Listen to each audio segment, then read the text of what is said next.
حیات الحیوان میں علامہ دميري رحمۃ اللہ علیہ نے طلاق کا ایک عجیب و غریب واقعہ نقل فرمایا ہے۔ وہ نقل فرماتے ہیں کہ جس زمانے میں منصور بغداد کا خلیفہ تھا، موسیٰ بن عیسیٰ ہاشمی نام کا ایک رئیس شخص تھا جو اپنی بیوی سے بہت زیادہ محبت کیا کرتا تھا اور اس کے حسن پر بہت زیادہ فریفتہ تھا۔ ایک مرتبہ اس نے جذبات میں آ کر اپنی بیوی سے یہ کہہ دیا کہ اگر تم چاند سے زیادہ حسین نہ ہو تو تمہیں 3 طلاق۔ بیوی سخت پریشان ہوئی اور سمجھی کہ طلاق واقع ہو گئی، اس لیے اس نے شوہر کے سامنے آنا بھی بند کر دیا۔ اب شوہر نے جذبات میں محبت میں یہ الفاظ کہے تھے۔ جب اس کو سمجھ آئی، جب اس کو ہوش آیا تو اسے بھی فکر ہوئی کہ کہیں واقعتاً طلاق واقع تو نہیں ہو گئی۔ ساری رات بڑی بے چینی میں گزری، بڑا پریشان ہوا اور صبح خلیفہ منصور کے پاس پہنچا اور واقعہ بتایا۔ منصور نے فوراً شہر کے بڑے بڑے فقہاء اور علماء کو جمع کیا اور ان کے سامنے یہ مسئلہ رکھا تو اکثر فقہاء کی یہ رائے ہو رہی تھی کہ طلاق واقع ہو گئی ہے، اس لیے کہ اس کی بیوی حقیقتاً چاند سے زیادہ خوبصورت نہیں ہے۔ لیکن ایک فقیہ ایسے بھی تھے جن کا کہنا یہ تھا کہ طلاق واقع نہیں ہوئی۔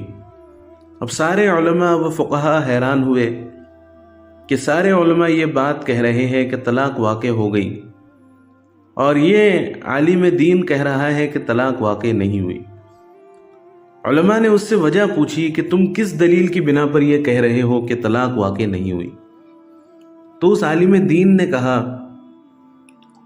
کہ اللہ تعالیٰ نے قرآن مجید کے اندر ارشاد فرمایا ہے کہ لَقَدْ خَلَقْنَا الْإِنسَانَ فِي أَحْسَنِ تَقْوِيمٍ، کہ ہم نے انسان کو بہترین سانچے میں ڈھال کر پیدا کیا۔ لیکن چاند کے متعلق اللہ رب العزت نے کہیں نہیں فرمایا کہ ہم نے چاند کو بہترین سانچے میں ڈھال کر پیدا کیا، لہٰذا انسان چاند سے زیادہ خوبصورت ہے۔ تو تمام علماء و فقہاء اس بات کے قائل ہو گئے اور منصور نے بھی اس جواب کو بہت زیادہ پسند کیا اور موسیٰ بن عیسیٰ کو یہی کہلا کر بھیجا کہ طلاق واقع نہیں ہوئی۔ محترم عزیزوں اور دوستو، نبی کریم صلی اللہ علیہ وسلم کا فرمان ہے کہ ابغض الحلال الی اللہ الطلاق، کہ حلال چیزوں میں جو اللہ رب العزت کے نزدیک سب سے زیادہ مبغوض ترین چیز ہے وہ طلاق ہے۔ اور نبی کریم صلی اللہ علیہ وسلم دوسری جگہ ارشاد فرماتے ہیں کہ طلاق ایسی چیز ہے کہ اس کی سنجیدگی بھی سنجیدگی ہے اور مذاق بھی سنجیدگی ہے، یعنی طلاق مذاق میں بھی واقع ہو جاتی ہے، لہٰذا طلاق کا لفظ اپنی زبان پر کسی بھی صورت میں نہیں نکالنا چاہیے، اور جو بھی معاملہ پیش آئے، جو بھی مسئلہ پیش آئے تو اس میں علماء دین سے رجوع کرنا چاہیے، کیونکہ انہیں اللہ رب العزت نے ہمارا قائد بنایا ہے اور انہیں قرآن و حدیث کے علوم سے اللہ رب العزت نے آراستہ فرمایا ہے، لہٰذا کوئی بھی معاملہ پیش آئے تو علماء دین سے رجوع کرنا چاہیے تاکہ ہمیں صحیح رہبری حاصل ہو اور ہم اللہ رب العزت کی رضا کے مطابق زندگی گزار سکیں۔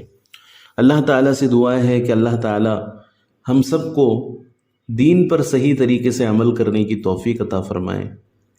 کمنٹ باکس میں آمین ضرور لکھیں اور اس ویڈیو کو ہر مسلمان کے ساتھ زیادہ سے زیادہ شیئر کریں تاکہ یہ معلومات ہر مسلمان تک پہنچ سکے، اور اسی طرح کے ویڈیوز دیکھنے کے لیے ہمارے چینل کو سبسکرائب کریں۔